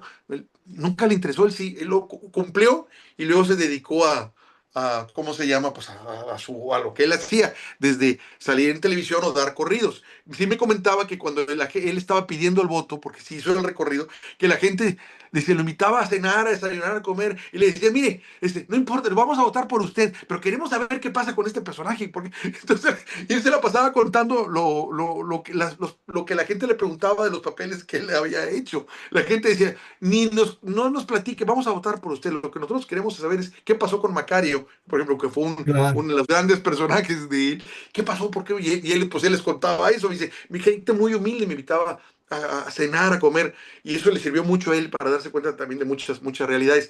Si era priista, no era necesariamente izquierda, aunque los hijos sí. El problema fue con los hijos. Los últimos años que venía aquí a Monterrey, su vestidor, por decirlo así, o su vestidora, que era Lourdes Mogollón, y que la conocen todos en el ambiente, que era el asistente de él, por decirlo así, este, cuando nos reuníamos, yo empezaba a hablar de López Obrador desde antes que ganara y eran unas discusiones, pero Nacho no decía nada, se quedaba callado. Pero si decía alguien más, lo estupía. Y yo le decía, bueno, ¿y por qué no me dicen a mí? Me dice, porque tú eres el amigo. Tú eres Ah, amigo, Nacho no te va a decir nada. Y nunca, nunca, nunca me dijo nada a mí. Nunca, jamás sí, pero una yo estoy crítica. seguro que López Tarso, por ejemplo, era muy cercano a la imagen de Lázaro Cárdenas, por ejemplo, ¿no? Bueno, porque sí, porque eran priistas y además siempre dijo, incluso hay por ahí un video, todavía en el sexenio pasado, en la que sale repelando y diciendo, pues si todo salió del PRI, todos los del PRD, todos han salido del PRI, está lleno de priistas, o sea, en ese concepto, sí, tenía razón, Bueno, López Obrador y Cuauhtémoc Cárdenas salieron también del PRI, todos ¿no? salieron del PRI, claro, salieron del PRI obviamente cuando dejó de cumplir el papel nacionalista que ellos Ahora, veían y mira, que vivían, yo ¿no? tuve una anécdota. Eugenia Correa, mi querida y tan recordada economista, alguna vez tuvo la gentileza de llevarme a visitar a Ifigenia Martínez. Ah, ok, que es de Y las ella ya en Totens, sus aquí Totens, 95 y así, y se sacó un tequilita, me acuerdo, y estábamos justamente conversando de esto, ¿no? Entonces decía, todos, aquí era todo PRI, pues, ¿no? Y entonces, pero me contaba, reivindicaba, bueno, a López Tarso, pero también contaba una anécdota de cómo en algún momento Jorge Negrete, por ejemplo, Jorge Negrete y el propio Cantinflas le entraron a tiros a la burocracia charrista más descompuesta dentro del PRI que estaba tomada el sindicato de actores mexicanos, ¿no? Ah, sí, sí, es que, y Cantinflas sí le tuvieron que entrar así, Lindio Fernández, o Jorge Negrete, estuvieron defendiendo el sindicato prácticamente a balazos, o sea, eso sí es cierto, o sea, los principios se fueron muy duros en ese aspecto, de cuando formaron el sindicato. Sí, Pero me fue contaba muy, que muy sí había, complejo. que en los años, entre los años 50 y 70 sí había una, y hasta los 80 como que sí había una cultura entre los artistas mexicanos, una cultura más bien progresista, dentro del margen del PRI, digamos, ¿no? Pero con una actitud relativamente crítica, que después se fue deteriorando muy feamente, ¿no? Pues digo, el Nacho diríamos que era priista y dentro de esa área, pues liberal o izquierda, pero dentro del priismo. Luego desaparece con Miguel de la Madrid y sobre todo cuando llega Carlos Salinas de Gortari que acaba con Claro, todo eso. exacto. Entonces ya digamos se quedaron sin nada. Ya, pero en un momento dado el asunto del PRI es que englobaba todo como partido. Tenía todo, había gente de derecha, gente, lo que le llaman centro, que es derecha, tú y yo lo sabemos, y gente de izquierda, ¿sí? Porque al final de cuentas, por poner un ejemplo, muchos logros que todavía tenemos ahorita y los reconozco, por ejemplo, como Infonavit, los hizo Muñoz Ledo dentro del PRI, tomando la idea de los empresarios aquí de Nuevo León, de Monterrey, que les daban casas a sus trabajadores, concretamente en Cervecería y Cuauhtémoc, tomó la idea e hizo la Infonavit. Y lo hizo el PRI, sí, pero porque había gente de izquierda dentro del PRI. Ujú. ¿Sí?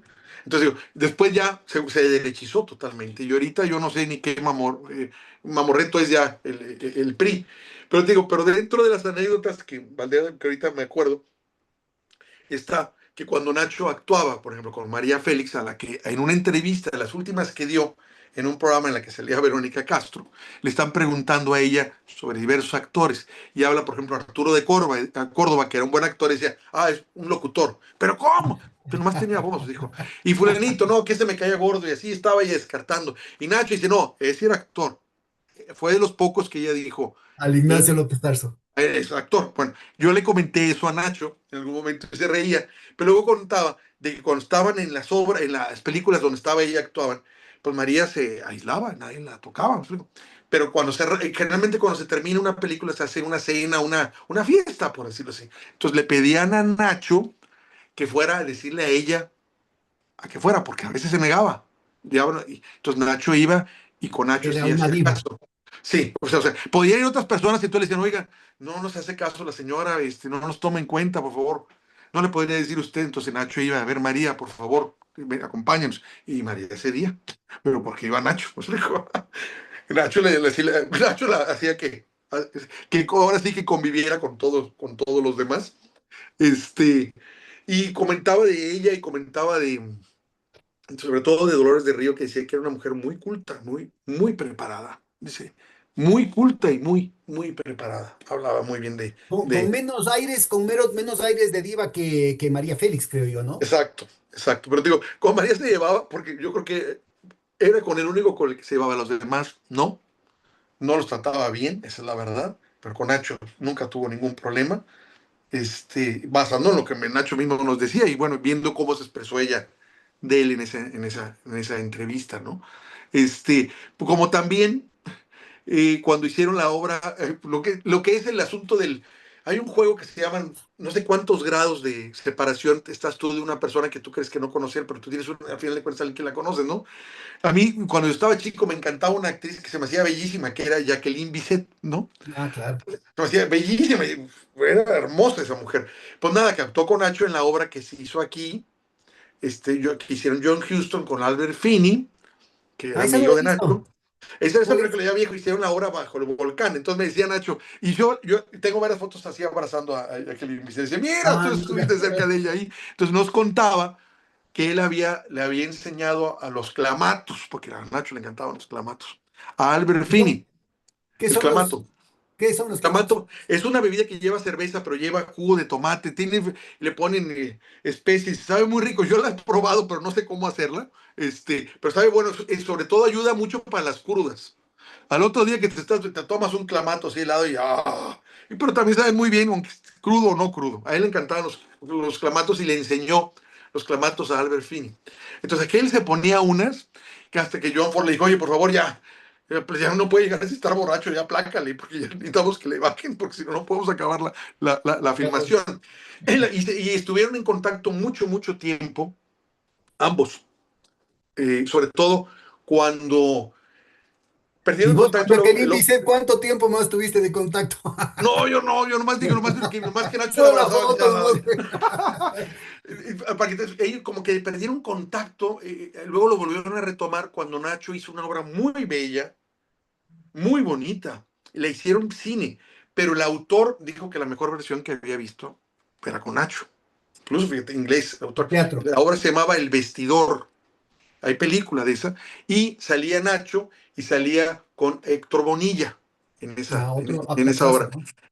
Entonces era muy, muy, muy buen actor él también, que sería como vestidor de Nacho en el papel que estaba él elaborando, que era un actor que hacía teatro en la Segunda Guerra Mundial ante los bombardeos que hacían los nazis ahí en Londres como una forma de resistencia cultural, ¿me explico? De que no estaban vencidos para que la gente fuera. Entonces, es decir, cuando llegaban los bombardeos, es una obra de veras muy, muy bella porque revela también la vida del vestidor, que es una vida trágica cuando se le muere. ¿A quién sirve en este caso? Al actor al que apoya y sirve, ¿no? Entonces es una obra muy, muy, muy bonita. El autor de la obra dijo que la mejor versión que había visto pues era precisamente, aún con el idioma, porque estaba traducida la obra, dijo, esta es la mejor puesta que he visto. La que Oye, hizo. y con los colegas que son más o menos de la misma época, ¿no? Que ellos mueren muy temprano, Jorge Negrete y Pedro Infante. ¿Cómo veía López Tarso a estas grandes estrellas que de pronto comercialmente tenían mucho más éxito que él, ¿no? Lo veía bien, te digo, nunca vi yo que se expresara mal de nadie, la verdad, nunca, nunca. Sí, él era muy meticuloso en relación a la disciplina. A él tenías que llegar actual y ya metido en tu papel, o sea, nada de que te desvelaste o te fuiste, no, esos problemas, esos son tus problemas. Y en eso podía ser muy duro, en las críticas, como también en algún momento, yo recuerdo en una obra, en una telenovela en la que él participaba, y no me acuerdo del nombre, pero la productora y un actor sete, porque no es actor, que estuvo cantando, que estuvo casado con una de música grupera también aquí de Monterrey, que se llama el nombre Alicia Villarreal, no me acuerdo ahorita el nombre de él, como que se pusieron de acuerdo para hacer críticas a alguien que salía en la telenovela. Y lo traían en jaque, sacando en revistas de TV y novelas, críticas con no. Y entonces hasta que apareció Nacho y dijo simplemente, pues yo lo veo él muy bien, el señor llega puntual, se aprende sus parlamentos, Yo no tengo ninguna crítica ni observación que hacer sobre él. Y se acabó la discusión. Ahí pues, separaron todo el chisme, porque la fuerza de Nacho era esa. Claro, claro. Si lo que él Oye, decía, dime. y con otro, digamos, otro vector fundamental del cine mexicano y que hasta ahora da lugar a todo tipo de interpretaciones para que vamos a empezar ya a hacer la comparación con los chismes de Chespirito, que es Cantinflas. ¿Cómo veía él a Cantinflas? ¿Y cómo le veías vos a Cantinflas? ¿Cuál fue el papel de Cantinflas en el mundo cultural y en la industria del entretenimiento como tal? Él, bueno, a mí me gustaban ver las películas de Cantinflas, muchísimo. El asunto es que en las películas de Cantinflas, aparentemente, según me dicen, las mismas personas que las veían, en este caso eran mayores que yo, hay un parteaguas. Está el primero, que era alburero, que jugaba con las palabras, muy alburero. Yo me digo, "¿Y cómo decía esas cosas?", pero las decía. Y luego, en la etapa final, el que ya te daba lecciones de moralidad y todo esto. Entonces dicen, ese Cantinflas a mucha gente no le gustó, ¿sí? Y porque les encantaba el que venía o que no negaba su origen carpero, porque él vino de la carpa, empezó en carpas, ¿sí? Como, Este, como Chaplin, ¿no? Como Chaplin. entonces, la parte final en la que ya daba lecciones y que moralidad y todo, y que quiénes estaban bien y quién mal, mucha gente eso ya no le gustó, ya sintieron que era otra cosa. Eso en relación a las películas. Pero para que te des una idea de cómo era Alburero, recuerdo en una película, no me acuerdo cuál era exactamente, digo, soy malo, tengo mala memoria, perdón, una disculpa, en la que él les dispara y hay una muchacha muy guapa que le dice, oiga, pero qué buen tiro acaba de usted. Le dice, es que yo donde pongo el ojo, pongo la bala. Oiga, y viendo las cosas, ¿por qué no hacemos equipo? Usted pone el ojo y yo pongo la bala, le dice. Así lo dijo, así lo dijo en la ¿Y vos crees que película. eso era improvisado o estaba en el Ah, guión? claro que era improvisado, él improvisaba constantemente, te digo, pero no se las podías quitar. Dices tú, oye, qué bruto, ¿cómo dijo eso? Pero lo dijo, está en la película. O sea, se pasaba, yo digo, pero esto es el que les gustaba a las personas estas que hacen esta observación. El que daba y daba y daba y todo era improvisado y daba y puros albures y que te dice, oye, ¿qué onda? Dice, este era el bueno, el otro ya se volvió personaje de su propio personaje y lo cambió. No, Nacho siempre hablaba de ellos, con todos esos llegó en un momento dado relación, pero digo, siempre habló bien, o sea, me decían que eran buenos compañeros de Jorge Negrete y de Cantinflas también. Pero bueno, Cantinflas dejó todo, pues una escuela, ¿no? Enorme, y grande, pues bueno, de los pocos mexicanos igual que Chaplin, de alguna forma trascendió lo que hacía hasta llegar al término de cantinflear, al acusar a los políticos que están cantinfleando, que nomás Claro. hablan por hablar. Claro, que Y además le da una proyección que de pronto trasciende la propia intención de Cantinflas, que es lo mismo que le pasa al Chespirito, ¿no? Es decir, hay una cantidad de escenas en las que eh, podrían haber sido escritas por alguien de izquierda, digamos, ¿no? Y que en muchos casos, como vos dices, pueden haber sido en realidad improvisadas y que sin embargo los proyectan más allá de lo que fueron los personajes, ¿no? Más bien dicho, los personajes se proyectan mucho más allá de lo que fueron los actores en sí, como seres humanos. fíjate, Chespirito a mí me llamó mucho, bueno, a mí me gustaba, todos lo veíamos, o sea, yo no puedo decir que no lo viera, claro que lo veía, y se me hacía muy divertido en primaria, en las escuelas, en secundaria, todo el mundo hablaba o nos sabíamos las canciones de la vecindad del Chavo. Nos burlábamos de que si alguien lo castigaba de una forma, le decía, está como Kiko, hombre, que aquí lo castigaron y que 8 cuartos, o sea, siempre se prestaba a eso, ¿no? Y para mí fue más importante todavía darme cuenta, conforme han pasado los años, que tomo contacto con gente de otros países y que de alguna forma me chespirea. Que estamos platicando y de repente me dice, no contaban con mi astucia, como diciendo, Claro, no, no hay yo cómo digo, escaparse a eso, ¿no? Sí. y digo, ¿qué onda? ¿Cómo tú lo ves? Y que se rían, o frases de él, ¿no? Pero Este, que, además, mira, es interesante porque acá en el Ecuador no se decía cachetada, se decía chirlazo, pero no se decía cachetada. Y okay. cachetada entró y se quedó, o sea, ahora está totalmente desplazado. Yo creo que muy poca gente se acuerda que se decía en algún momento chirlazo, pero otras cosas que además están presentes no solamente en el Chespirito, sino en las telenovelas mexicanas, que es platicar. nunca se quedó. Acá en el Mm, Ecuador no se dice platicar. ok. Me parece muy chistoso, ¿no? Cómo penetran frases enteras, palabras que son de uso común, hay inclusive modismos, ¿no? Y unos se quedan y otros no, ¿no? Pero tanto, bueno, Cantinflas no tanto. Cantinflas quedó el verbo cantinflear, ¿no? Que es así Mm. muy importante. Pero en el caso del Chespirito son frases hechas, ¿no? Muchas frases, la de fue sin querer queriendo, es clásica también. No contaban con Este, mi astucia. no contaban con mi astucia. La otra, el juego ese de que era ya todo el mundo sabía y como quiera la habías visto varias veces y como quiera te reías la de, oye, ¿por qué estás enojado conmigo? No, no, no estoy enojado. Pero dime, ¿por qué estás enojado? No, es que no estoy enojado hasta que terminaba el otro enojadísimo porque ya lo tenía frito, ¿no? Ya sabías de qué iba a pasar y como quiera te reías. Realmente a mí me impresionó darme cuenta cuando tuve oportunidad de viajar, te digo, esa repercusión que seguía la obra de él, los personajes de él, teniendo tanta fuerza y que se siguieran comentando como una forma de relacionarse con uno. Decir, vimos, eres de México, fíjate, vimos también esto de Chespirito y hacían ese juego, ¿no?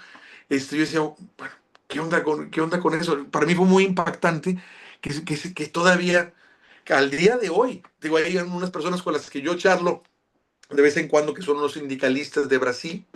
Pues Ujú. los hijos de Tarquino, el que es muy Sí, el sí. famoso este líder, que siempre cuando pueden me están dando con el Chavo del Ocho por ahí, me explico, me sueltan alguna que otra.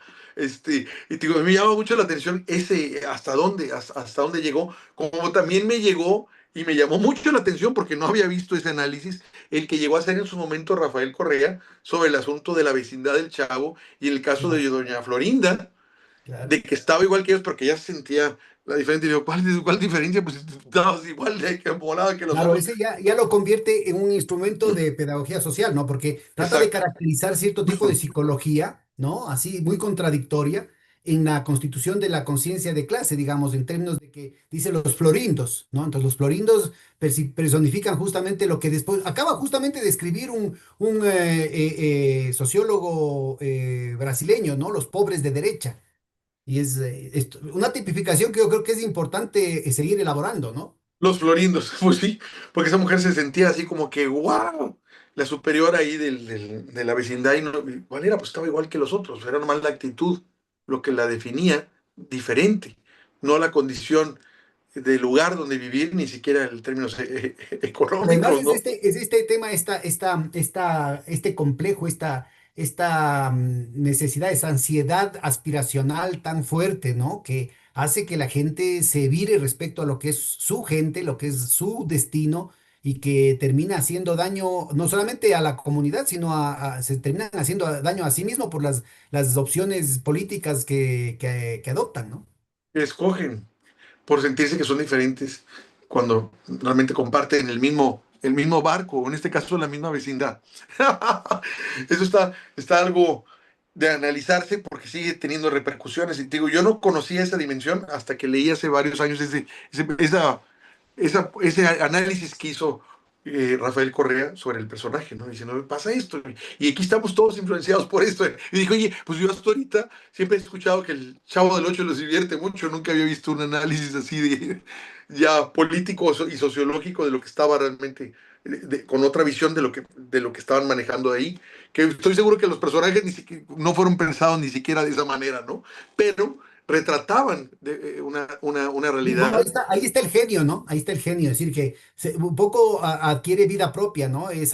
Son escenas que adquieren vida propia. En el caso del Cantinflas, ¿no? Se reproduce mucho, inclusive en redes así, gente cercana a la izquierda, y lo ponen como que fuera una cosa de izquierda. Justamente ese segundo Cantinflas al que hacías referencia, ese que no gusta tanto. Pero que justamente se pone moralizador cuando hace de cura, ¿no? Y le discute al obispo y se plantea un Un dilema que esquema es de izquierda. Lo que dice es un, claro, discu- es un discurso de izquierda, al fin de es cuentas, un el que discurso de está. izquierda, ¿no? Yo creo que muy difícilmente Cantinflas se hubiera sentido representado por la izquierda, pero son pedacitos, ¿no? Son escenas en las que no hay a dónde irse. Es decir, cuando don Ramón le pregunta al chavo y le dice, el rato que se da cuenta, pues después de regañarlo y le dice, bueno, ¿y hace cuánto que no comes carne? Dice, bueno, hace 15 días me mordí la lengua. Es así, ¿no? Una cosa así durísima, ¿no? Vaya. Bueno, sí, mira, yo creo que hay una cantidad de elementos de genialidad que están ahí presentes y que la facilidad con la que toda América Latina, y no creo que solamente América Latina, se siente reflejada en esos personajes, es así un síntoma de genialidad enorme, ¿no? Pues mira, ahorita acordándome de frases que son, que todavía son vigentes.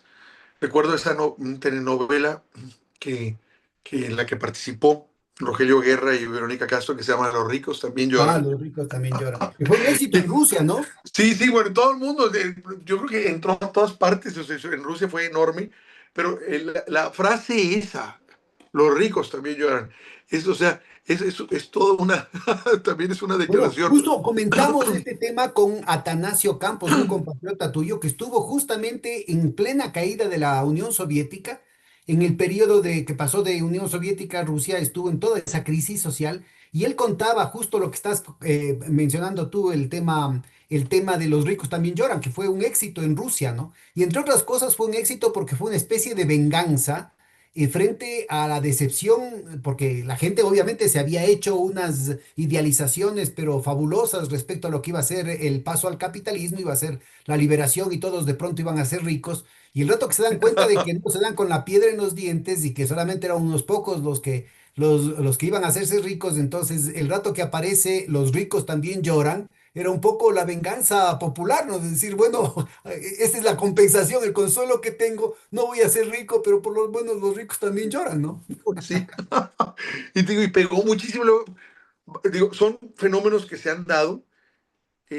Ahora, el fenómeno que noto yo aquí, ya no sé con qué tanta fuerza, porque no veo novelas, y en algún momento sí llegué a ver alguna novela, telenovela, que me divirtió mucho, una colombiana que se llamaba Las Juanas, se me hacía divertidísima, colombiana, me divirtió mucho esa, y ojalá, digo, ojalá hubiera más, porque desde que la veía era reírme por las idioteces, los absurdeces que decían. Había, pues salían mujeres colombianas muy, muy guapas, estaba Angie Cepeda, que sigue siendo una mujer muy guapa, pero había otras actrices por ahí, y había un personaje que era una especie como un chaparrito, como casi enanito, que le decían todo mundo. Entonces era, ¿qué dice todo mundo? Pues era el personaje.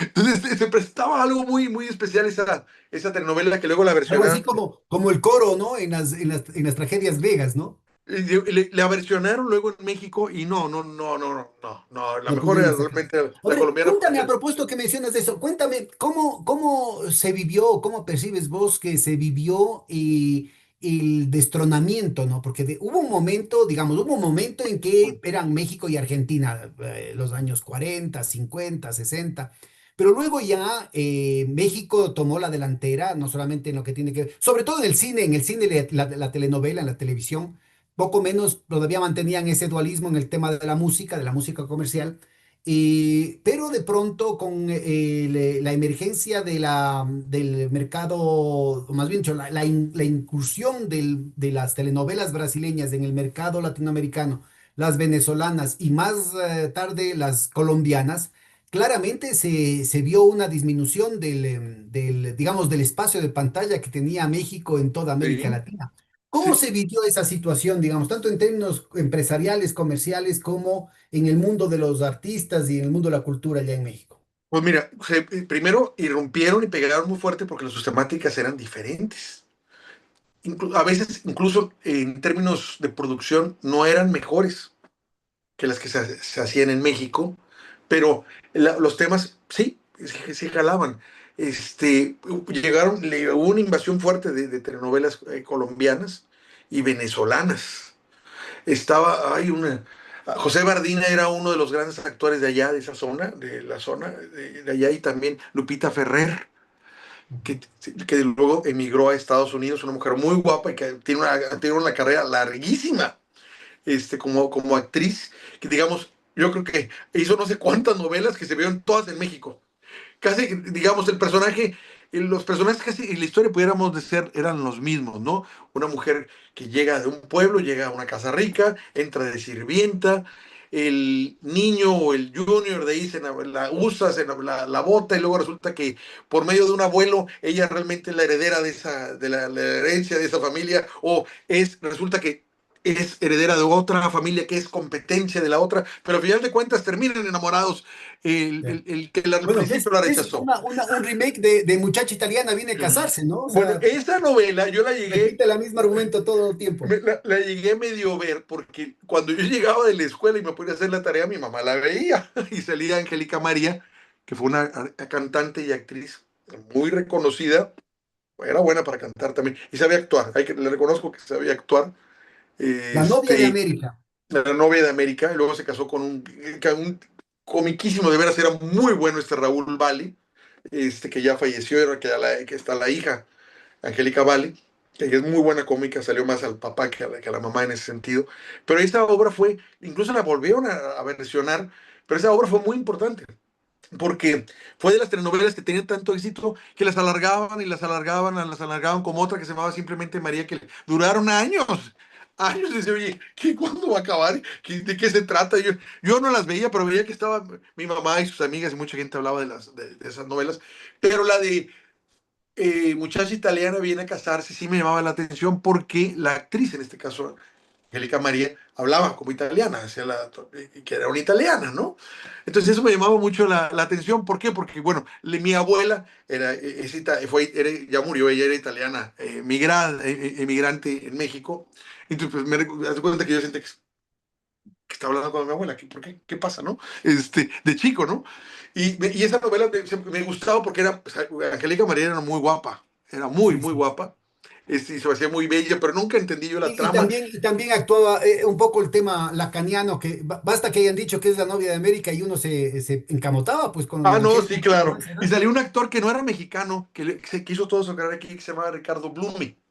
Peruano. Eh, sí, peruano, y yo lo llegué a tratar y conocer, porque vino en un momento a una obra aquí y estábamos nosotros, no me acuerdo si con Nacho, ¿no? Qué cosa, ahí, y mi familia, pues mi mamá se acordaba de las novelas en las que había actuado Ricardo Blume. Una de mis hermanas estaba enamorada del personaje de él entonces fuimos, nos saludaron y él muy gratamente nos atendió, me explico.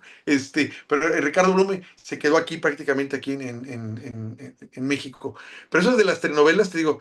Ahora, las que te iba a comentar hace un momento, que no sé hasta dónde han llegado la repercusión, si esa repercusión se ha sostenido, pero llegó a hacer estragos, cuando menos aquí en Monterrey y lo que es en San Pedro Garza García, que es el municipio más rico de América Latina. Prefiero las telenovelas turcas. Claro, ahora son las Esas, turcas. se llegaron y hicieron estragos entre todas las mujeres Claro, de aquí.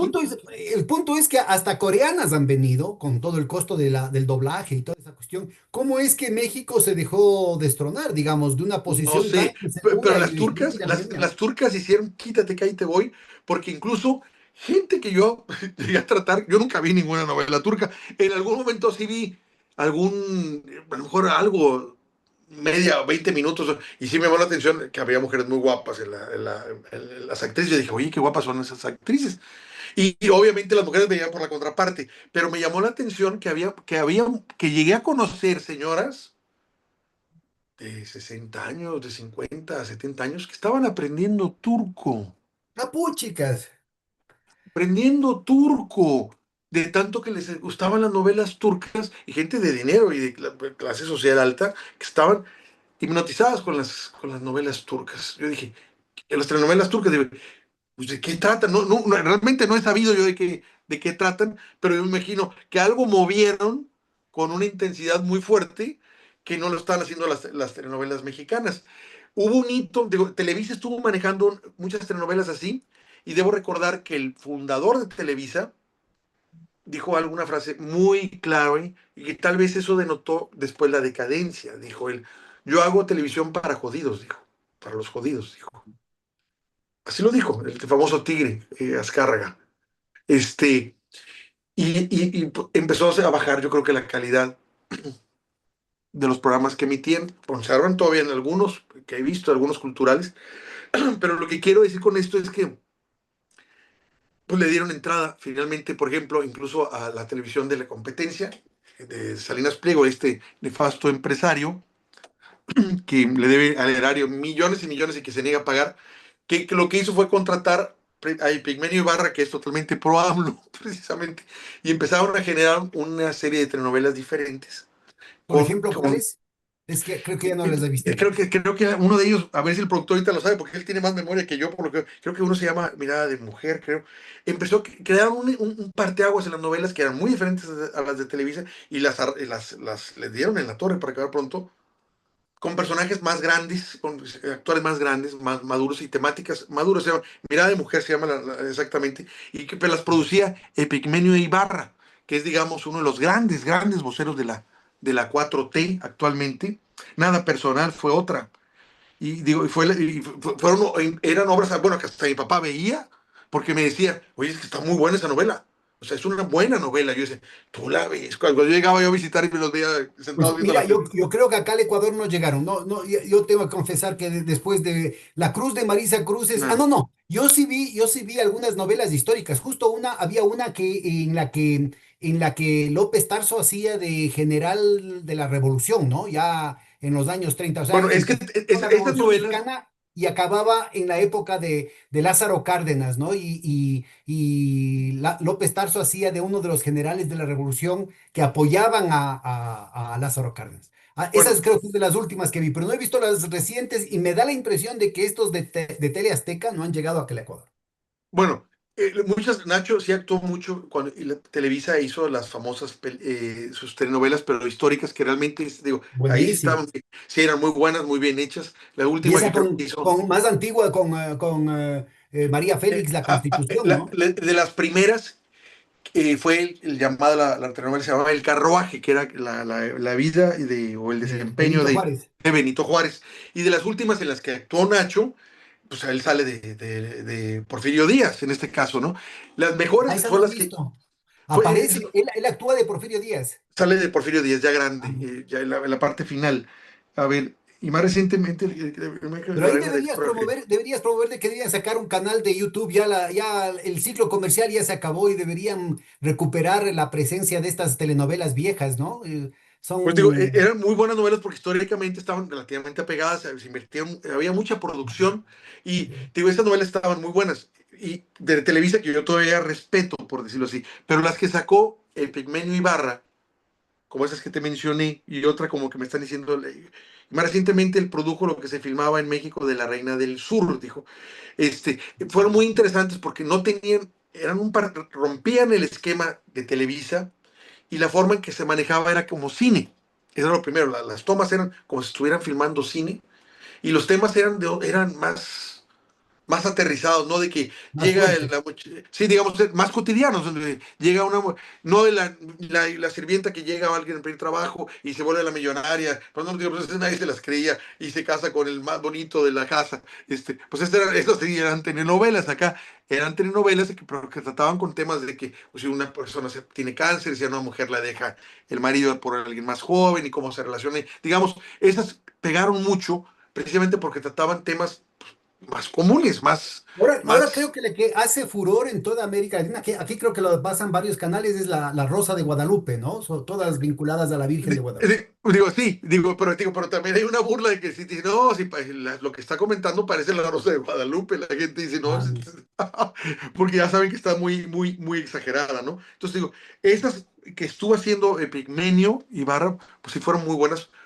Y te digo, porque yo preguntaba, ay, tu papá, ¿por qué las dices que están muy buenas? Y luego en ese entonces ya actuaban, hay una familia Bichir, que son tres actores, y hasta el papá actuaba yo, los tres son muy buenos, la verdad, muy buenos, y uno salía precisamente nada personal, que salía como, creo que era investigador o policía, mi papá decía, es muy bueno, y mi papá realmente, cuando que él dijera que alguien era buen actor así, con esa, no lo cuento con los dedos de la mano, para que te des una idea. Richard Burton era uno que decía, señor, ¿cómo le llaman? Ay, el que, Olivier, el Lorenzo que tal, Olivier, perdón, Lorenzo Olivier, él Lorenzo dice, Olivier. me das cuenta, para que te den en los rangos del de actores, por mencionarte alguno. Entonces, que dijera que otro era un gran actor, pues lo estaba poniendo, digamos, en el mismo altar, ¿no? No era cualquier cosa que él dijera eso, ¿no? Este, Y a mí me impresionó esa forma, como también después descubrir que Miguel Sabido, que era es un buen dramaturgo, sí, dice Damián, era el policía, Damián Bichir, exactamente. Damián Bichir, perdón. Eh, que hizo varias obras, inclusive la de Falsa Crónica de Juana la Loca que estábamos comentando, llegó a Joan, hacer cuéntanos, a telenovelas. ver, esa me estabas contando antes de salir al aire. Bueno, Cuéntanos, ahorita la porque cuento. también había la versión de teatro en la que tú estuviste presenciando algunas cosas Sí, paranormales. sí, Eso hubiera sido ahorita bueno que la lo cuento. filmen también. Bueno, él incluso empezó a desarrollar las telenovelas como una forma de desarrollar conciencia social y sobre todo aprendizaje social que en la India la replicaron. Tomaron el modelo de él y creo que se lo llevaron para allá. Y en la India la forma, son tantos millones que la mejor forma, no, pues no los metes a la escuela. No puedes hacer tantas escuelas. Entonces, por medio de la televisión hacían novelas para que se fueran capacitando. Él creó un concepto interesante de novela. Miguel Sabido. Además anduvo con todas las escritoras de la época, me lo están poniendo. Bueno, yo tuve el gusto de conocerlo porque hizo una obra que se llamaba Falsa Crónica de Juana la Loca, y la idea de ellos era que se traía actores de allá de México, pero que Oye, hubiera perdón, y actores de Miguel locales. Sabido, porque de Ifigenio Ibarra ya Epigmenio. mencionaste, pero y de Miguel Sabido, ¿qué telenovela hizo él? En fin, no, ahorita me lo va a decir el productor, no recuerdo yo varios, pero sí hizo varios y de teatro, y te digo, sus novelas, sus telenovelas fueron replicadas allá en India. Pero sí hacía cosas en Televisa también como director. Digo, yo lo vi actuar, dirigir la obra de esa falsa crónica, y la idea es que invitaron a algunos personajes locales, entre ellos invitaron a mi padre a que participara en la obra, en la versión en la que ya traían como actriz a Alma Muriel. En México, parte de actuaron en las funciones. Se dañó el audio. Párale, que se dañó el audio. ¿Algo pasó con mi volumen? Sí, algo pasó con el audio. A ver, insiste. No, se dañó el audio. A ver si Eduardo nos ayuda. A ver, Ahí está bien, sigue, sigue. ok. Bueno, Ah, y nos decías, Alma Muriel sí era conocida también acá sí, como actriz, ya mucho era más conocida. joven que Angélica María, ¿no? Sí, bueno, sí, es fácil. Ella estaba representando el papel de Juana la Loca. Entonces, tradicionalmente, cuando mi papá actuaba en las obras de aquí, terminaban las funciones y siempre se iban a comer, a cenar más bien a la casa. Pero las cenas eran a la 1 de la mañana, 2, 3 de la mañana, porque las obras terminaban generalmente a las 10 u 11, en lo que terminaban de quitarse los vestuarios, maquillajes, iban entre 11 y llegaban a las 11 o 12 a la casa, y en lo que estaban botaneando y por fin se sentaban a cenar era esa hora. Nacho, esas son las horas que llegaba.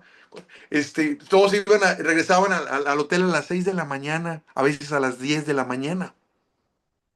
O sea, cenaban y luego a veces desayunaban ahí en la casa. Entonces, pasaban muchas cosas muy interesantes de anécdotas y todo. Entonces, cuando se hace la obra de Falsa Crónica de Juan la Loca, pues obviamente iba Miguel Sabido, iban otros actores, mi papá actuaba también, iba Alma, al menos no se perdían las cenas ahí en la casa, y entonces, eran cenas a todo lo que da de tomar y lo que tú quieras, de veces llevar a todo el mundo cargando al cuarto, los llevábamos a sus hoteles, yo y mi hermano, ¿me explico? Como podíamos, para que durmieran y en la tarde otra vez en la noche estar dando función. Entonces, ella nos comentó de que había una relación, eh, bueno, déjame decirte lo que me preguntaste de Miguel Sabido, que ya me lo contestó Penago. Dice, hizo La Tormenta, Los Caudillos de la Constitución, Senda de Gloria, Los Insurgentes, y produjo Ah, programas Senda de Gloria, sí, sí, sí, como ya, ya. Voz y Voz de Juan José Arreola, que fueron los grandes escritores de este país. Este, entonces nos comentaba de que las gentes que estaban actuando, que ya venían con la obra, nos empezaban a contar que había cosas raras, pero las decían así y nosotros, bueno, qué cosas raras. Y poco a poco estaban hablando y nos empezaron a contar y ya decíamos, bueno, es la verdad esto, ¿no? Y Alma nos empieza a contar también del personaje. Dice, es que Juana entra en mí para reivindicarse en la obra. Yo decía, bueno, pues a lo mejor es la técnica actoral que ella maneja. Y digamos, en algún momento, después, por ejemplo, supe de otro actor que hacía algo parecido, era Alejandro Camacho, empezó en teatro, con Nacho, precisamente, en una obra de Shakespeare en la que él salía de bufón. Y luego dijo que, por ejemplo, cuando hizo el papel, como nos llegó a contar en la casa, que hizo un papel de Drácula y dijo, cuando un papel se hace muchas, muchas veces, se genera la energía de ese papel. Se crea la energía, hay una energía de esa persona, de ese personaje. Yo lo que hago es conectarme con él, ¿sí? Tú de afuera, antropológicamente, tú dices, no, pues el cuate, pues un... Pero Bueno, ellos eso sí le lo pasó también creen, a Boris Karloff, ¿no? ¿sí? Pero ellos lo manejan así, y en términos reales, así Bela es. Lugosi, y todavía fue más patológico con Bela Lugosi, justo con el papel de Drácula, ¿no? Entonces, digo, eso lo comentaba, pero entonces yo decía, bueno, y Alma Moriel decía, entra el personaje. Pero lo que pasa es que cuando entraba, sí pasaban fenómenos paranormales. A No ver, lo decían. cuéntanos, cuéntanos. Te digo, había, por ejemplo, un fenómeno de que en una de las escenas, cuando Carlos V, que es hijo de Juana, se harta de ella, ya de lo que le llaman la locura de ella, que ella siempre dijo que no estaba loca, sino que estaba, o el Neuca, pero enamorada de Felipe el Hermoso, que ella se casó profundamente enamorada de él y luego él pues, la fue dejando de lado por andar con todas las que quería, en una escena fuerte de la obra en la que ella está delirando antes de que el hijo la encierre en una torre de por vida hasta que se muere. Ella sale y se pone, está parada de pie en el escenario, extiende los brazos así como... Y hay dos personas que están representadas como de la época, que cargan una cruz pesada, la tienen que cargar entre dos personas. No hay forma, yo traté de cargar la cruz, ¿no? Tienes que cargarla entre dos. Y la ponen atrás de ella, pero ella no se monta en la cruz. Te das cuenta que haz de cuenta como está este muro atrás de mí y yo me pongo así, ¿sí? Entonces, en cuanto ella empieza a delirar, la cruz se eleva y tú viste que ellos la bajaban. Y yo lo vimos muchas veces. Y no hay forma porque ellos que la subieran así con los dedos. No. Ellos, al contrario, lo que hacían bajarlo. Ellos tenían miedo de que la gente se diera cuenta. Y se elevaba y lo Y que bajaban. Y la cruz se eleva pesadísima y se elevaba solita. se elevaba, se elevaba. Y ellos salían aterrados con eso. ¿Me explico? Que eso pasaba. Y O ella sea, que cuando era decía, Alma Muriel la que estaba canalizando. Y me contabas que cuando ese mismo papel lo hizo otra actriz, nunca pasó eso.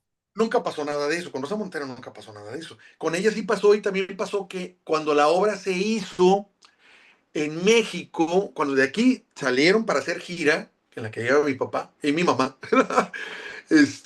fueron en una iglesia y estaban actuando la obra en la iglesia y en el momento culminante suena el campanario. La gente lo creyó que había alguien como efecto, como parte de la obra, y todos estaban espantados porque sabían perfectamente que no había nadie en el campanario tocando la campana. No había Oye, nadie. y alguna de esas fue captada en algún set de filmación? Fíjate que no, o sea, no la llevaron eso al cine. Ahorita te platico lo Ya, que sé de la que la llevaron al cine con la actriz. Pero te digo, ya. lo chistoso es que Alma no era muy alta, pero era una mujer muy guapa. Pero cuando ella decía, ya entró Juana, era otra cosa. O sea, la cambiaba la mirada, la fisonomía. Generalmente se ponía un adorno aquí que utilizaban en ese entonces como una especie, no era pañoleta, digamos, Una no era una, copia. o haz de cuenta una cosa así que pudiera ser de metal. Entonces, y los ojos, la forma, ella misma te decía, no va a entrar, cuando estaba maquillando, porque nosotros en la obra la veíamos primero como todo el mundo en el público, y luego ya cuando la veíamos varias veces nos pasábamos adentro, y entonces veías antes de que primera llamada, segunda llamada, y ella está arreglándose, y de repente pasaba uno y la saludaba y me decía, hoy va a entrar Juana, ya sabes tú que Qué ya en bueno. ese momento, desde que salía, ella ya no era ella, me explico, le veías tú la forma en que se presentaba, la energía que se presentaba, la forma en que miraba, no era ella, era Juana, en los términos de ella, ¿no? Y pasaban esas cosas, pero había otras veces, cuando estaba dando las funciones aquí, dice, hoy no va a entrar Juana, y no pasaba nada. No pasaba nada de las cosas que se pasaron o de las de las Oye, gentes que se de asustaban en lo la que obra. vos conoces, ¿le pasaba eso solamente a Alma Muriel o también a otros actores, actrices? No, después supe, años después, llegué a ver en cine una obra que también se llama Juana la Loca, con un buen director español que ahorita no me acuerdo el nombre, veas qué memoria la mía. Agarraste a alguien que tiene mala memoria para hablar de todas estas cosas. A lo mejor si pones, pero no sé, Juana, Pues España, ya ¿qué? faltó Juana el la Loca. tequilita, por eso es que no nos acordamos, porque nos falta el tequilita, estamos muy en frío aquí. A lo mejor ahorita, no me acuerdo, Vicente, no me acuerdo cómo se llamaba. Es un buen director, él ya creo que ha de haber fallecido. Hizo una obra con una actriz muy bonita española que decía que pasaba lo mismo Ah, mira. de fenómenos paranormales cuando ella estaba haciendo el papel. al grado tal que tardó ella, yo leí varias entrevistas de ella, que tardó mucho tiempo en poder quitarse el personaje, porque ella sentía que lo posicionaba. Incluso este director alegaba eh, este, que primero la veía como perturbada, decía, bueno, ella se tomó muy en serio su papel, el de esta mujer, esta española, pero ella sí decía que era poseída por el personaje y que pasaban cosas raras durante el proceso en que se estuvo filmando la película. Entonces, cuando yo escuché eso, me sorprendió sí y no, porque ya había visto lo que hacía Juana y ella viene diciendo también en la que es que Juana, el personaje histórico, quería reivindicarse de que no estaba loca. Ujú. Oye, y con respecto a Alma Muriel, ¿tuvo ese mismo tipo de experiencias con otros papeles?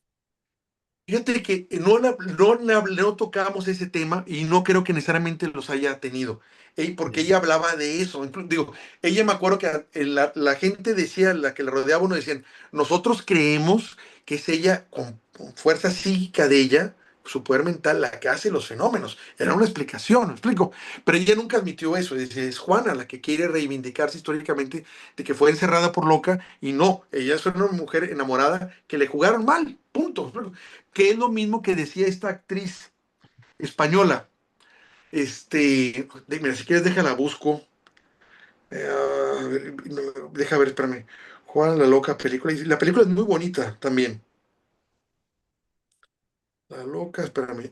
Oye, Para, pero tenemos que dedicar algún otro episodio a esto, ¿ah? Porque ya se nos acabó el tiempo y está mira, buenísimo. Y mira, dejas lo mejor para el final. la película es del 2001. Y a ver, espérame. Estoy tratando de ver el director. Ella es una actriz, te digo, que ay, se me va el nombre, estoy buscando. Digo, tratan de la película. Ella se llama Pilar López de Ayala. Pero ese Mira, papel, ella hizo ese papel y dejó la actuación por un buen rato. a puchicas, así de O sea, fuerte. así de fuerte. Sí, le digo, tuve que retirarme porque estuvo muy fuerte la experiencia. Te digo, viene el reparto, lo que estoy buscando es el director, pues no lo veo. Este, pero te digo, fue el 2001 y la película es muy, muy, muy bella. Y ella ha hecho varios papeles, pintaba. Vicente Arando, ándale, ya creo que ya falleció, ya Gracias, grande él. Eduardo. Y ella decía lo mismo, repetía lo mismo. Entonces, y yo traté de obtener cualquier información sobre lo que ella decía porque me validaba la experiencia que había tenido Alba, que no lo supieron allá en España, porque esta obra se quedó aquí, no llegó allá. Pero hubiera sido interesante que hubieran ellos sabido que había un paralelo con las actrices que hicieron en ese papel, que establecían que ella no era loca, como la historia lo decía, sino que era una mujer que se había enfermado de amor, que se había casado enamorada al fin de cuentas, ¿no? Y que la habían traicionado y que ese había sido lo que la acabó, ¿no? Porque terminó totalmente encerrada y olvidada para acabar pronto. Y vivió muchos años encerrada, ¿no? Entonces, Bueno, les dejamos a los de la audiencia, les dejamos con esta pequeña historia como un abrebocas, porque tengo que comprometerte para una sesión solo de este tipo de anécdotas, hombre, que está buenísima. Así es que fíjese, yo creo que por ahora lo cerremos ahí, ¿te parece? dale, te digo, y la verdad te digo, no estoy mintiendo, yo vi eso. Mi mamá y todos, cuando decía, va a entrar Juana, nos salíamos entonces de atrás de lo que le llaman atrás del escenario o para utilizar la gringada de backstage, ¿no? Y nos íbamos a donde está el público y nosotros, Sí. yo me sentaba a ver, no veía a ella, veía cómo se alzaba la cruz. Se subía solita a la cruz, Y cómo la bajaban, te digo, no era que ellos estuvieran por parte de la cruz haciéndole así, no, ya le hacían le así jalaba para abajo. para abajo. O sea, no había forma que. Y tú los veías, al rato los veías y siempre salían pálidos. Es decir, con miedo, o sea, no les gustaba la sensación de que se les moviera la cruz y que se elevara y que ellos tuvieran que estar bajando. Ellos salían Oye, espantados siempre. pero Alma Muriel no salía, digamos, impactada después de cada actuación. No, ella salía estaba feliz. Ya. Ella se da cuenta que ella le gustaba que entrara. Me gusta cuando entra Juana porque entonces sabía que aventaba mucha fuerza en el escenario. Ella era chiquita, realmente no era muy alta. Y el que salía de Felipe el Hermoso sí era muy alto. Pero cuando estaba Juana, tú la que veías gigante era ella. Claro.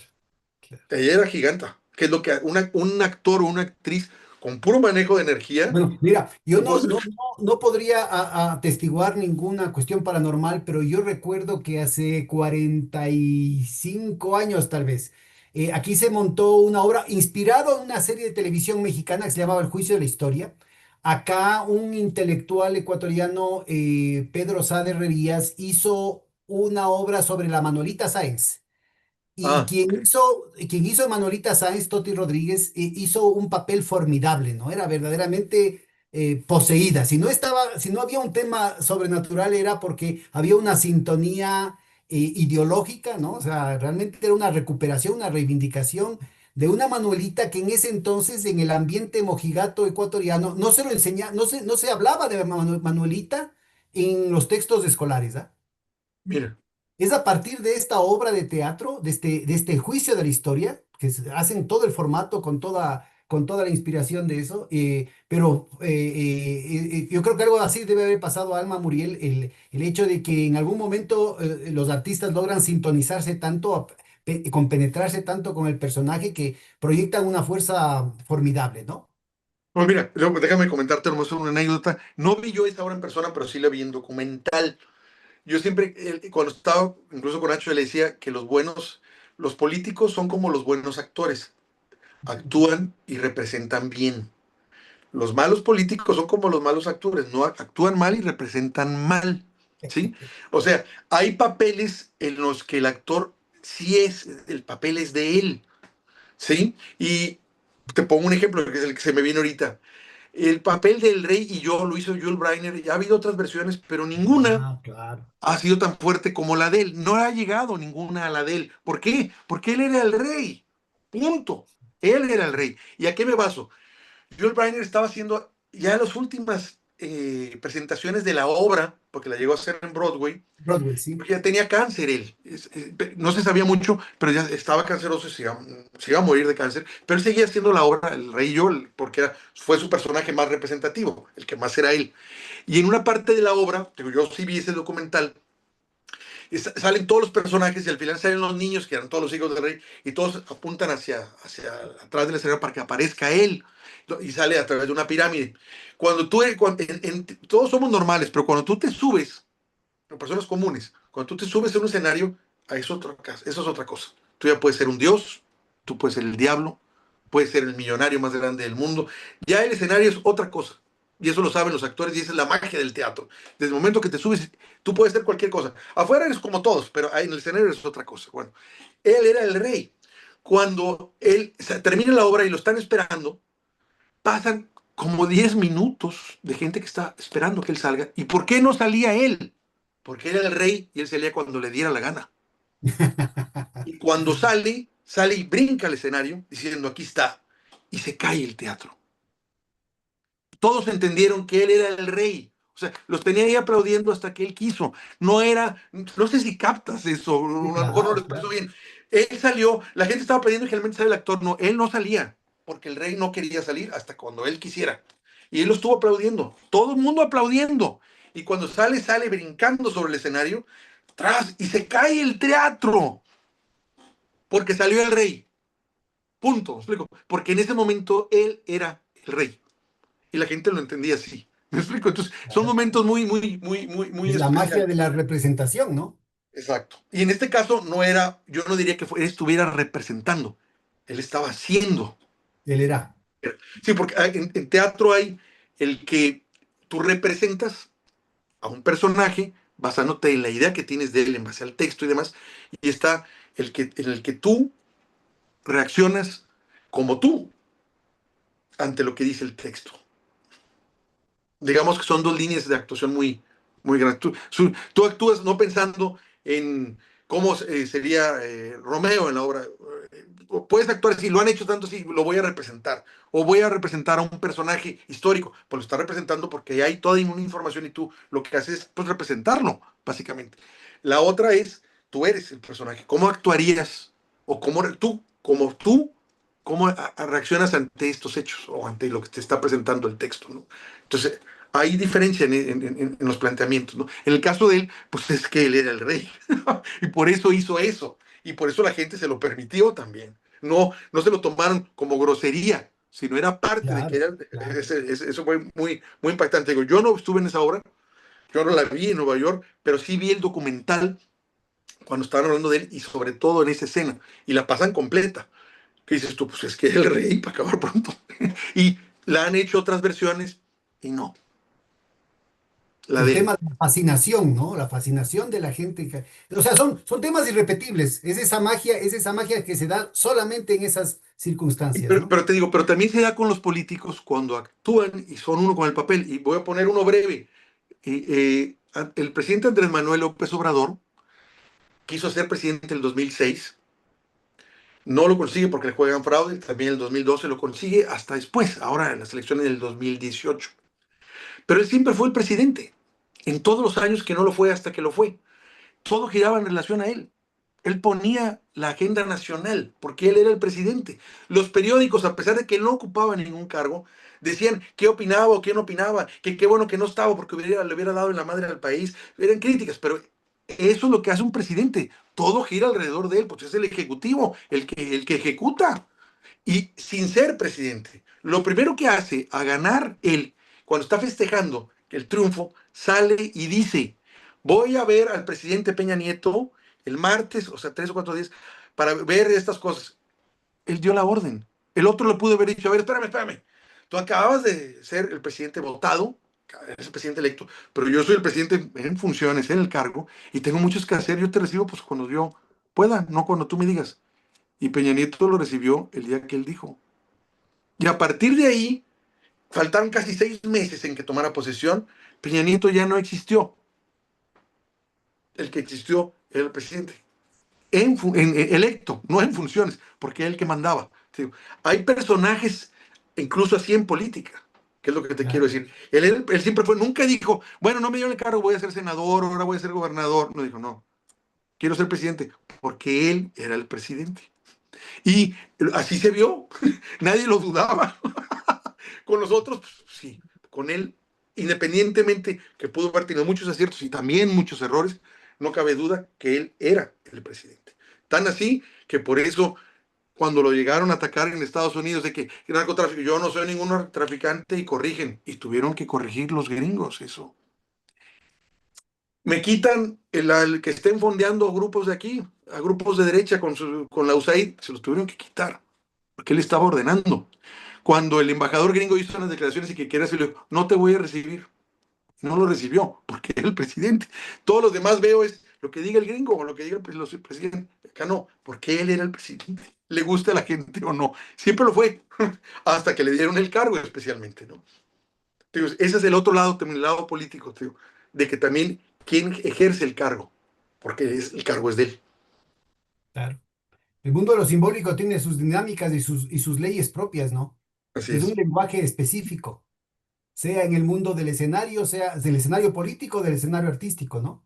Exacto. Pero te digo, pero ambos están unidos. Te digo, por eso digo, los buenos actores y los buenos políticos actúan y representan bien. Los malos igual.